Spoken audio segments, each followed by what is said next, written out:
Hello, मेरा नाम यदुवीर सिंह तोमर है। मैं मुरैना का रहने वाला हूँ।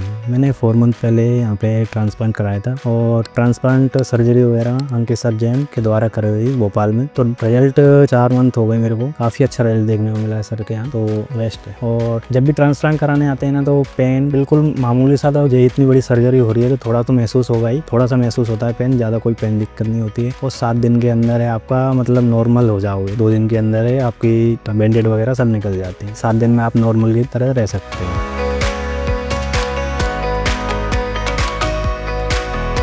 मैंने एक 6 मंथ पहले हेयर ट्रांसप्लांट कराया, जिसका रिजल्ट काफ़ी अच्छा रहा है।